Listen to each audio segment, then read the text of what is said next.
I'm Holly. And I'm Stacey. And we are here to discuss the side of musical theatre that isn't talked about enough. And we're going to cover all of the topics that you're maybe not so excited to finally announce on your Instagram page. Welcome to Behind the Curtain.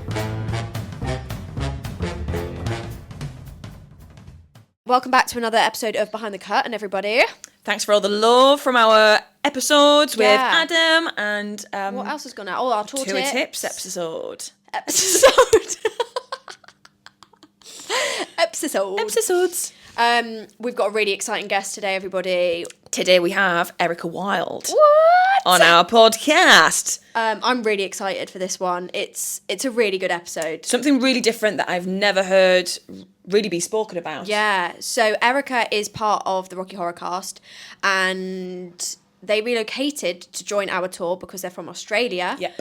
And so we deep dive into basically all the logistics of moving your life across the world for your job. And how that kind of came about. Yeah, the differences between the Australia and UK scene when it comes to theatre. Which I didn't realise how different it was. Yeah, it was really interesting to know about. So I think this will be insightful for anyone that has thought about relocating, not necessarily just to Australia, but just in general. Like, I think we are in such an international industry and there are so many global opportunities out there, but you can sometimes get stuck in thinking, like, this is it base and this is what I'm dealing with my bubble. Mm-hmm. What else do we cover? Social media. Yeah. We loved that chat as well. Really I think that's it. A really current sort of topic, whether it's the positives and negatives of the virtual world. But yeah. Let's get into it. Hey there! Hi! Hi everyone, welcome back to another episode of Behind the Curtain podcast. We're in sunny Shrewsbury today. It's really so nice. And nice. Very excitingly, we're joined by our next guest today. Why is this voice always coming out? We are joined by Erica Wilde, whoop, whoop, whoop, who is a member of our Rocky Horror company.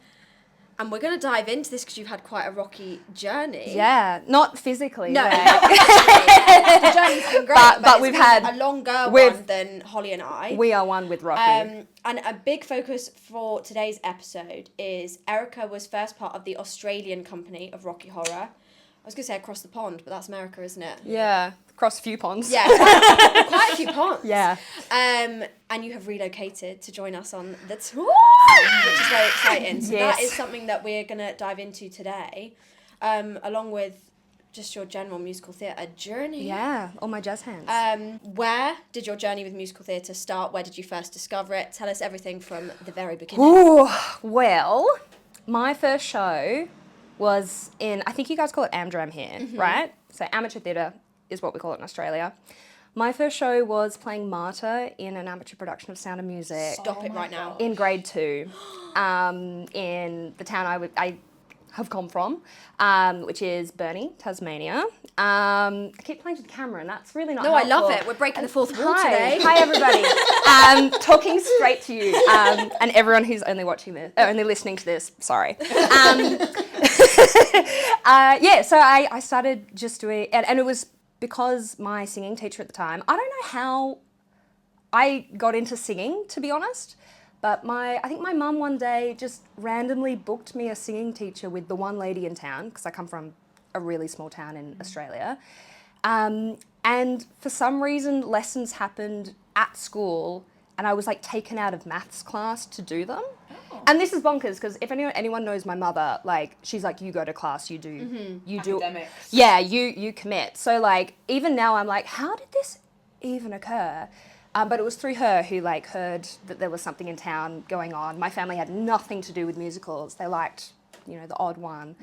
But they were looking for kids. So I just went. You said "Doe a dear." I said "Doe a dear" in my tiny little like frail soprano voice, and and then got to do it. There were 2 casts, so like it wasn't on all the time, but it just sort of started like an absolute obsession. Did a bunch of amateur theatre after that, and there were like sort of in my town there's like I was lucky enough to at least have a dance school, at least have a singing teacher who I. Was like this, so I ended up moving to a different singing teacher because my first one moved away to America to be like a nanny or something. How dare she? I know, sorry, this is all really random and not relevant at all. But met this like old lady in her like flat who like taught me classical singing for, you know, she was like this like cat lady with like pictures all over her walls in this basement, and we'd sing like an English country garden. Adorable. Yeah, for like years. The further I trained with her, the less I thought I could do musical theatre, and I sort of, and she was very like, it'll ruin your voice, don't do it. Right. Belting is a crime, it's a I sin. heard that. Yeah, really. Which is, because I don't come from a classical background, but have had some classical training. Yeah. And it wasn't from the teacher, but it was somebody else, and they were like, belting was like the spawn of Yes, the devil, like yes, do not do yes. it. Like, and about how like you shouldn't belt before the age of 21, or something like really. It's like getting your point shoes, it's like, if you're too young, you ruin your feet. Like these random statistics, but it is like a Interesting. real. Maybe my voice is going to be Stigma. ruined. because Hey. I've just Maybe. been like belting since I was like 5. Came out of the womb belting, like, wah. Bizarre. Yeah, so I trained with her, and it was actually sort of a bit weird because at one point I was like the only kid in like school doing like classical singing, obviously not very cool. And then eventually like found my way back into like the Sierra Bogus sort of world, all those like Fan of the Opera, like loved Cats randomly. Yeah. That I was loved another Cats when I was a kid. There's Yeah. something like Cats that is like crack for kids. I watched it. I had it on. The filmed one, yeah. I'm trying to think. So through that, I sort of went, oh, maybe I want to do music theatre. Not sure. Just sort of kept up with it, like other stuff as well. Like I was really academic at school, and I sort of there was like a strong like amateur theatre community, and I went to dance school, and I had a singing teacher and stuff like that. But it never felt like attainable, if that makes sense. And my town has like 20,000 people in it, tops. Like anytime I come here in the UK, I'm like, what do you mean there's like a bazillion people in this teeny tiny town? But yeah, it came from a really small town, and I just thought, no one's done this before. I don't think I can. And it wasn't until my drama teacher in year 11 was like, I think maybe you should audition for schools and give it a go. And I was still like, no, like that's not gonna happen. Yeah. And then again, Heather Wild, my mother, who singing instead of maths, crazy, sat me down and was like, actually, I think we should give this a go. I'll give you a year. Like give it a go for a year. Let's like audition, see if anything happens. If nothing happens after that year, do something else. So I kind of have to thank the world, because like I thankfully booked a school within that year. Like I know it takes like other people a lot longer, and I think in hindsight now that's something I've learnt, and I'd tell like younger kids who want to do that, particularly from where I'm from, like go like, it doesn't have to be like, don't think you're going to immediately book something after school. Like sometimes it could take, like I met people at uni who were like, this was my 5th time auditioning, or like, you know, it can take like a really long time, and you shouldn't have to like sort of go, okay, it was this, or I'm doing accounting, which was what my brain did. And thankfully the universe sort of like swooped in and was like, Said, no, no accounting. off you go. No accounting for you. Went to school, kept, you know, got to do all my What's the, training. And what's the training setup like in Australia? Because again, not just with like the volume of people over here, but I feel we are spoilt for choice in so many ways. Like especially like living in London, it was kind of like, oh, okay, all 5 of these places are accessible and possible just from a geographic point of view. What is that like over in Australia? There's a lot less. And when I was auditioning, I think there were like, there's a few more now, but there were sort of like 3 main schools that you'd audition for. And then if you wanted to do, there's also a big divide between like music theatre and acting. I sort of had a really wacky university experience where I started at a university, and then I went away for a year and I actually did a different course, and then I came back, which is sort of like, a bit unconventional, but if you're with one of the big schools over there, you know, your agents are interested, and they'll come to your showcases, and that's really cool. And you do get like a bigger leg up into the industry if you're through one of those. But I'd say like the training I had from this, it's a little like private school that they run for 2 years. You can choose to do a second year. Right. And I jumped straight into second year. There were 7 of us girls, and that was it. Wow. Yeah, and it was this private class, like you just came to school every day and you did dance class. You didn't necessarily have singing, but we worked on like random things like Chekhov and, you know, we'd do like movement pieces and sort of all this other stuff that we didn't get to do at uni because uni was so like, you know, there's like the bureaucracy of like, hit your assessment. yeah, you got to write a reflective thing, so you've ticked off your like essay writing or whatever, and we didn't have to bother with any of that. We just got to be practical every day. And thanks to that experience, like, I also didn't resonate a lot with like, a lot of the unis, you know, have their way they want to teach acting, and I quickly learnt in the first year that I was like, oh, that's kind of not what I'm into. And so getting to do like a different experience, I was like, oh my God, this is what acting is. Like, this makes sense. And it meant that I could kind of come back to uni and be like, okay, like that's your process, and I'm gonna do my own thing and get what I want out of this, which I think was a bit more empowering, because as a 19-year-old, you sort of, and a people pleaser, coming into uni, I was like, you know, I want to get top marks, and I want to, you know, rather than just going, actually, you guys are going to teach me things that, you know, this is for me, rather than, you know, I want to get an HD because the uni says I'm... Meet your expectations. Yeah, because I've hit XYZ rubrics. Like, actually, I want to develop myself as an artist, which was kind of... Oh, that's really... Especially at that age when you're at college, like, I don't know, you feel like you just need to get through the 3 years, and then you're like, I'm going to go out into the big wide world. Whereas, like, I feel like you were actually finding more about yourself in the 3 years. Where for me, I feel like I finished college and I was just still so naive to it, and I've grown while I've worked. Yeah. Yeah. Do you know what I mean? Like, because uni is a bubble. Like, and I think and I suppose every experience in your life that is like over a long period of time is a bubble to an extent, because it's like your bar of comparison is relative to who you're exposed to all the time, and if there are assessment criteria, that is going to be your priority and stuff. So it's like almost being able to mix that up is a really, really cool way to look at things, and a lot more of like an explorative way to train, I guess. Yeah. And so we've left drama school. Left drama school. Pretty quickly, I actually booked, within a few months of graduating, I booked 2 shows, which was really cool. And again, like, I don't say that to gloat or anything. I think like it was just, you know, it's lucky time. You know, it was just pure luck that the right show came at the right time for me. But I booked a smaller indie production of, I don't know if you've seen the film Stepping Out. I've seen it. It's like this this like dancing teacher comes in and teaches a bunch of like local gals how to tap, and it's all about it's like almost like the WI but with tap dancing. It's adorable. So I booked that, and then I booked Secret Garden as like that music so as much. an understudy to the maid in it, which was really cool. And then COVID hit. And everything stopped.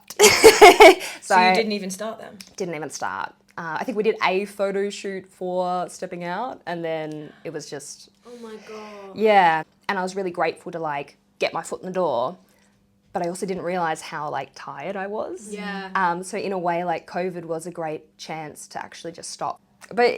But yeah, ultimately, like I loved COVID. Like in a way, it really meant I could like think about other stuff. Also, like other stuff you do. Like, well, that's what we've been talking about. Like, I feel like I learned a lot about myself in COVID. Of like, if this industry goes away, what do you have? What do you have? And like, that's when I started to do my yoga, and I did my yoga teacher training, and I found that side to it of like, this industry is not everything. Yeah. For me, I can find joy in other things. Like.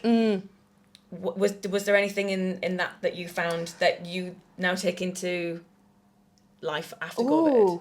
I got really into like sewing during that time. Can we talk about the finger tattoos? I am so obsessed. They faded a bit, and readers at home, I don't know if readers, watchers, I don't know if you can see those.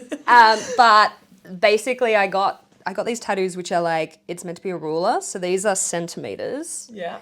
These are faded, so they're useless now. And these are like 1/2 inches. And so when I sew or like hem, oh my gosh, I didn't realise that was I can like hem and stuff. And they're not necessarily that functional, but my family's quite strict, and I was like, this will get them a functional tattoo. They'll love, like, you know, they're like, they see it's got a purpose. Like, I can get in. But yeah, I got really into sewing in COVID, and that's actually I think something that I now like I find is like my like wind down here. I'm like, if I have another craft or like something else to do that makes me feel creative, because this job, whilst it is creative, doesn't always feel that way. Like sometimes if you're like rolled out on stage and you're like, this feels like Groundhog Day, I'm doing the time warp again for like the 50th time, you know, and there's only so many times you can go, let's find something new, or Yeah. like, you know, let's hit that harder. Like some days, let's It's be the same. realistic. You're like, I'm doing the same thing again. Yeah.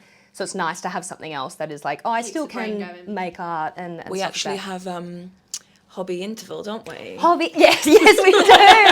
Oh my gosh. So Erica does her knitting. I've been doing my reading. Yeah. So yeah, at the minute she's doing her little scarf. Yeah, I'm knitting a scarf, You've learning made how to knit. amazing progress, I must Thank say. you. Your journey with Rocky Horror. So let's Yeah. dive into that. Where did that come from? How did that start? Well, I mean, also during COVID, I got a pet, which I wouldn't recommend for a performer. Okay.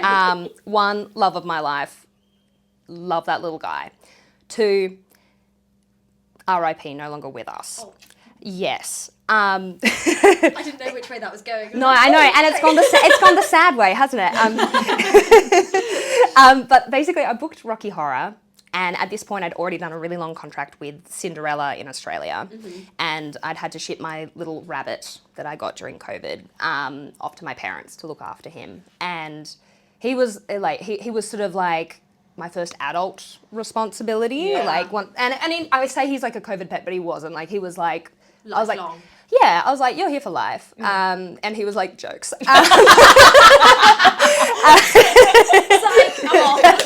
It's been nice hanging out with you temporarily.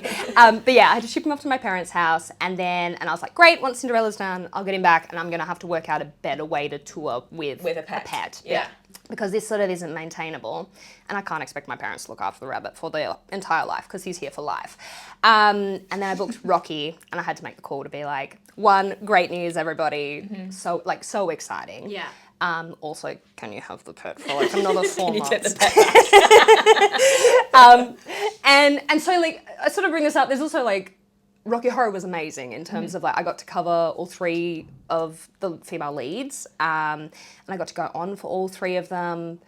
And it was one of those really validating moments that I was like, oh my gosh, like being a cover's really cool. You work, like this was like a really strong team where there wasn't much rivalry and stuff, but like, and everyone worked together. And so every time you went on, you know, you were like, yeah, I'm good at my job. And I love working with these people and they got my back. And I really loved that aspect of Rocky. There was a lot of creative freedom in it too. Like every time we had this really kooky, cool resident director who would just be like, what did you do there? That was mad. Like, you know, I want more of that. And so it was like such a cool creative process, particularly to come from like, I loved Cinderella, but it was very like Disney rules, Yeah. hit numbers, Worlds you know. apart from Rocky. Yeah. And Prim so and proper and so to come in and like, just be like, crazy every day and like make offers was really creatively fulfilling. So on one hand, I really wanted to keep that. I wanted to keep doing that. And then in the middle of the contract, my rabbit passed away. And it sounds so silly to be like, my rabbit died and then I decided to move. But it was one of those moments where I was like, oh my God, I've like sacrificed, like we all as performers have like sacrificed so much to like do this job. Like whether it is like, give up on, you know, maybe a partner that didn't work out because they don't understand touring or, you know, I can't buy a house yet because, you know, I do not have financial stability.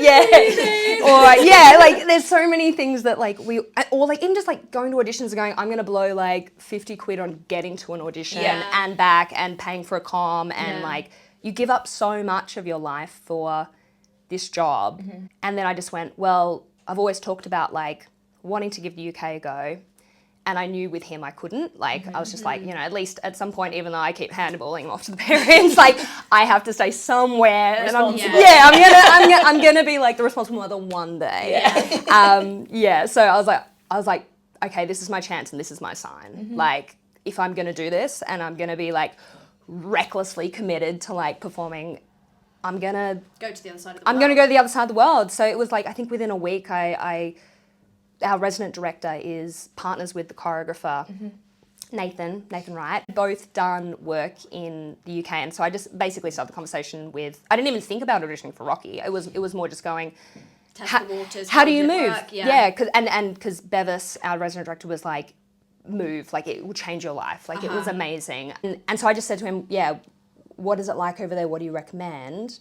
And he said, Rocky Horror's auditioning. And he said, maybe you should reach out to Chris and Nathan and just see if they'd see a tape from you. Yeah. And so I did. And I put down like a 15-minute tape of like every cover. Yeah. Like I could do it all. yeah, the time was like, it was like such a long tape. And yeah, got an email and I feel really lucky that. How did that feel? Was that like absolutely nuts? It was sort of surreal because like, I mean, not to be like like obviously like they knew who I was and stuff, and like both Chris and Nathan had seen me in real life, so it wasn't like I was like a stranger. But it was weird to like book something that significant off just like a tape. Yeah. You know, you sort of course. because usually you don't really you do a tape and then you go in or something like that. So to sort of get like sort of A jump scare. a jump scare of like some random tour manager being like, hey, you're in. And then sort of processing and going, oh my God, I've got to like learn like. I was going to say, where do you even start with like, because if someone was like, oh yeah, like you're going to Australia, like, but you're doing it off your own back, I suppose. Yeah. It's not like you're transferring with a company where it's like they will help sort out all the legalities or the finances or the geography or anything like that. Like, I wouldn't even know where to start if someone was like, yeah, move to Australia and Off you trot, yeah. So what is that process like? I think it helped that. So I'll keep referring to Bevis. Bevis prepared me that it was like, you do everything yourself. Right, okay. So like from day dot, I was like, okay, I understand that there is going to be like no help there. Because in Australia, like you, on a tour, you would get your accommodation sorted by the company. They like book all your flights for you. What else happens? Yeah, you sort of get everything just given to you, and then you have the option to like opt out of it and go, I'll take the money instead and I'll sort myself out. Yeah. And so that was sort of like the biggest difference. And then also, I mean, like the first offer I got was just like an email, and usually in Australia you'd get like, some sort of official offer that you sign. Yeah. Right, okay. Which is like, yeah, I'll agree to these terms, and then the contract negotiations would start. Okay. We touch on sort of like touring and kind of how the UK does it really differently to other places and the logistics of that. I mean, I was a deer in headlights the first time I went on tour, but at least I was like going to places that were like relatively close to home, or I'd been there before, or I knew someone. Or we know around, like the actual like where places are, where you're coming and you're like, oh, we're going to Birmingham next week, and you're like, what's Birmingham like? And how like, far away is that? Just, you don't know. Even us, like, we don't know areas if they're good or if they're bad, but like, for you, you're like, what's Newcastle like? Like, you just, oh my gosh. And then the dialects and everything, like, it literally must be like, what is this place? There was a moment actually early on with dialects. I don't even think this is like that funny, but I remember coming to rehearsals and being like, okay, so like when you're on tour, how do you like go to a gym? And I was talking to Morgan, who is our Rocky, who obviously fit inspo, and he was like, oh, you just need to use pure gym. And I was like, yeah, okay, so what is PO gym? Yeah, what is PO gym? And I like touched down my notes, and I was like, PO gym, I guess I'll look into that. And it took like I think like maybe a few days afterwards that I was like, oh, you're saying pure. Like the amount of times like people have been like blah blah blah blah blah, and I'm like, am I having a stroke? Like I think my brain has just fallen out. Like slow down all those consonants, please. After Rocky, I had a chunk of time where I could just like sit on my laptop and like sort of prepare as much as I could. But like crazy stuff that you don't even think of, like Theatre Digs needs deposits in pounds. So you got to get a bank account. Oh, of course. But like, how do you get a bank account if you don't live in the UK? And so there was like a bit of that stuff that I was like, I have to get a travel card, and I've got to transfer money into it, and then I have to like put down a random deposit off this card that won't ever get used again. Like there was a bit of like sort of logistical, like just like that's such a like a silly little thing, but it did mean like I was like, oh, I've got all these things I want to book, and then suddenly I was like, I physically can't because I don't have the right currency. Now that you are over here. Now I'm over here. What are your thoughts on the UK theatre scene? I know that you were touching on how like, I can't believe that people sort of like audition all year round. Like that's a really weird thing. And obviously we have audition season, I suppose, but I don't know how much of a season it is. Like that shifted even after COVID. Like there was a time where it was like everything in town felt like it was auditioning in 4 weeks, and now that has slightly sort of changed, but it is a year-round operation, really, isn't it? There are busier periods and stuff, but from what you're saying, that's not the case in Australia so much. No, you sort of, I mean, I say, we always joke there's like 2 shows on. In Australia, there's not. There's like maybe 4, 5, 6 big productions. But everything's always moving. There's never just one. Yeah, so you're never like, we don't have like a West End. Avenue, we I mean, there's been a few shows that have like been the exception to the rule. Like Cursed Child was famous for being like setting up, I think they had like 4 years in the Princess Theatre in Melbourne. Right. And they were like there and it was a whole thing. But everything else you will like tour. But you won't ever do weekly tours unless you're doing like a kids show or something more smaller, regional, which I haven't done. So this was my first experience with that. Often you're like set up for like a few months in each city, which is cool. But yeah, I think that was a big shock. Weekly touring is crazy. My partner's actually he started auditioning here because he came over with me, which I don't know how I would do this tour without him. Because we sort of don't have it's really made me realise how much I need a home. And so currently our home is a car and my partner.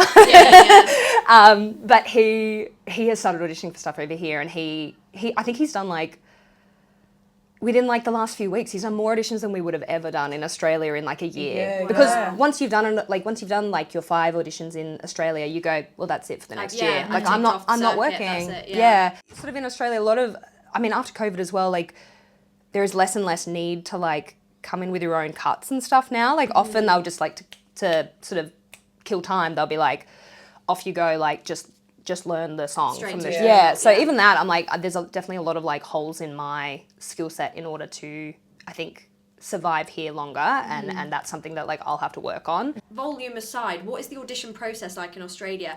Because obviously over here there are so many different options. We also still have open calls, then a lot will only go through agencies. Is it the same over in Australia in that like there are some things that you wouldn't get seen for unless you were represented, but you could self-represent? What's the situation like that? I think it was like, it has become more okay to not have an agent in Australia. Like initially, like maybe a few years ago, like you'd really need an agent to get your hand on briefs. Right. And that's still the case for like straight acting and TVCs and stuff. It's still very much like you will submit and either your agent submits you or they've got like a lot of portals that you submit yourself through and you link your agent. You don't have anything like we have No Spotlight. No Spotlight. Okay. We have like our like the private, like the production companies themselves have a portal that like their specific shows will come up on it, and it will be a bit like that where you have to register for it and stuff. But it's sort of still like a free-for-all of like casting will send out a brief. Okay. And so if you have an agent, your agent will forward that to you and you'll say, you'll go, yes, I want to be seen for that, or no. There's never, actually, something I've noticed here is like an agent will be like, oh, I've submitted you for this role. Yeah. That sort of doesn't happen in Australia. There's a lot more of a back and forth dialogue. Yeah, or like a lot more responsibility on yourself. Like even agents often have like a Google Doc that you will, after reading the brief and working out what you're right for, you might, like if you're unsure, you'll like go to your agent and be like, hey, like what do you think? Otherwise you'll just fill out the doc yourself. Like so there's so there's like on that side of things, like you're doing a lot more work. But then I also left my agent before coming here, and so a lot of my job at the moment has been like going like which friends know what briefs are coming out. And but that thankfully hasn't been detrimental just in music theatre, because we have got better at just going like, you can just email the casting director and be like, please would I be seen, or they have these portals that like mean it is a bit more accessible. I think that's almost something that, even though we do have a really different setup over here, like my first couple of years out of drama school like were really tough in terms of like not booking things, having rejections and stuff like that, but it really did teach me about like self PR and kind of like getting comfortable with being uncomfortable and kind of like putting yourselves in those slightly eggy sort of networking situations, whereas I do feel like a couple of years down the line, like I notice that other people still find that really scary and it's still daunting. I think it's almost that ability to know that it's daunting and then be like, I'm throwing caution to the wind, let me do it anyway. I think it is a really important skill, which I suppose a setup like that when you're having to do things off your own back. I wish they teach that sort of stuff in like universities and like and schools, like just going like at some point you're going to have to send a yucky business email. And it's okay to like kind of stand your ground, introduce yourself. And they don't hate you because you're expressing, a specific interest need. Or, and they're going to come back with something that is also not personal. It's just what's in their capabilities. Even like I think promoting yourself on social media is like obviously it has grown so much since I graduated. Finding that balance of like what you use your socials for. If you use it for a networking platform, which could be amazing and it is obviously incredible, but again it's this like balance of do you have it for you, or is it your performer, or is it? I've definitely adjusted how I see Yeah. social media over and that was a COVID thing. Wow. And like I kind of, don't get me wrong, I love a camera roll dump. We all do. Yes. And I love choosing my little music to go with that. But I think as well it was a coping thing of I started to get really overwhelmed by feeling like everyone had something exciting to announce about their new career, big thing, and I was like, oh my gosh, this is really, really kind of consuming me. But I sort of think of my Instagram as an extension of my Spotlight page. Oh, do you? I think that's And really I think cool. like That's mentally, cool. I kind of, we all know that sort of social media is a highlight reel, but I kind of, if I reframe it like that, I'm like, okay, I'm seeing somebody else's Spotlight page. In addition to, you know, opportunities have come my way through things that people have seen online, whether that be my website or social media, but it's helped me remove myself from other people's social media a little bit, because I'm kind of like, I'm out here, you know, being selective of what I put out there, and everyone else is doing the same. Whereas I think before, when I was like, my identity is online and I'm posting this and I'm posting that, oh my gosh, everyone else is miles ahead of me, above me or whatever. That has helped me from like a mindset point of view of being like, this is an extension of my professional portfolio. That's really cool. Yeah. Well, you actually don't have your Instagram. Well, I was going to say, like, I feel like we're like 3 different levels.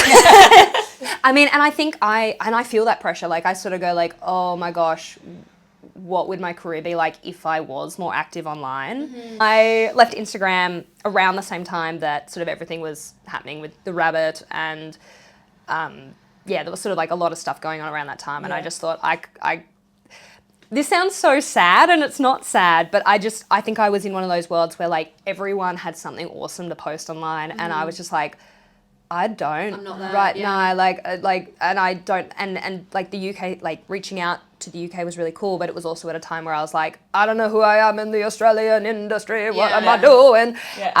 And so it was at a point in my life where I was like, I don't know how to celebrate myself online, and so I just left. Which is also like it's a bit sad, because now I go like I don't really have a record. Like I've got my own photos and stuff, but I don't have like an online visual presence. diary, And I've done some cool stuff since, so I'm a little bit like, why did you not post about that stuff? But you know it deep down. And I think this is the balance I get. I'm like, I love sharing, because I love like sharing memories, and I love just kind of on my Instagram it's just an expression of like who I am. And that's what I love. Like that's what I really admire about yours as well. Like I go like I just put out what brings me joy, the people, things, what I love doing. But again, it's that like balance of like, should I be posting what everyone else is posting? Like I don't know. And I think I've like experienced the like the further side of like almost breaking a habit. I sort of now go like, I actually don't know how to come back to it. I feel like we can get on to our 3 questions. Yes. So, first question, best thing that you've seen on stage this year? Actually, maybe not this year, because we've not been, just in maybe like the last year. I'd be like, the Rocky Horror Show. Which is fantastic. Which is, buy your tickets now. Favourite thing of all time. We don't need to put any time frame on it. I remember when you first came, when we were doing rehearsals, and you were like, I'm going to see this. And you were every other day. Oh, yeah, give my compliments to the £25 Today Ticks. Hey, we love you. the greatest invention known to man. Seen so much theatre. Yeah. Greatest thing. I think it's a tie between Cabaret here. And it feels like dicky to be like a show I've worked on.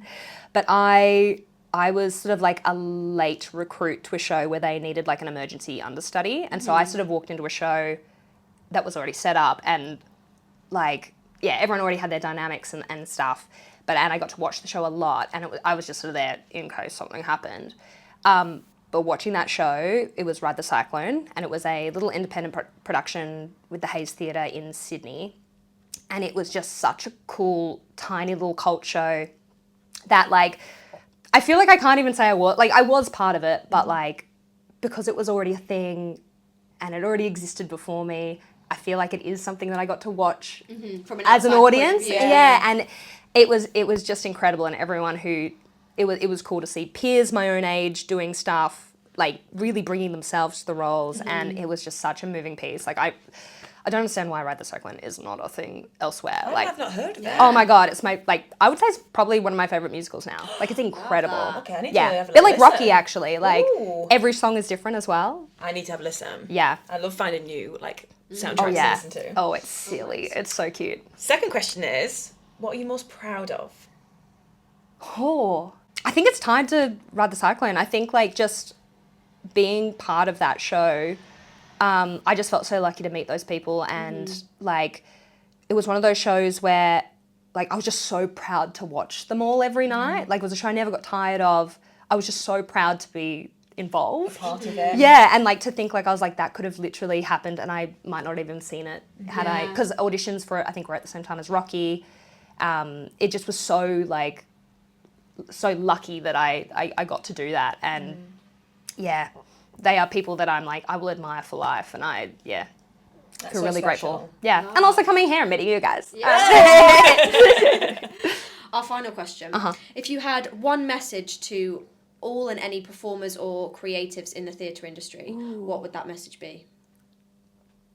Can I do like a specific message? You can do as specific as you like. This is like 2 young aspiring kiddies from like, you know, who knows nowhere. I think just like, trust yourself, and like, it takes time. Like, this is like, being an actor is like a life, like, you're investing like a whole life, and it, you know, it might not happen till you're 40, or it might happen when you are 16, like, and just trust that, like, that first opportunity, whether it happens or not, there'll be another one down the line. So like, yeah, take your time, and just like, it's like, yeah, you're the tortoise, not the hare. Like, Yes. yeah. What a gorge episode. Thank you so much. Thanks for having me. Love you. Bye. Bye. Thank you so much for listening to this episode of Behind the Curtain podcast. Don't forget, you can follow us on Instagram and TikTok at Behind Curtain Podcast. And follow the link in our bio to watch us on YouTube. We love you so much. We love you. Bye. Bye.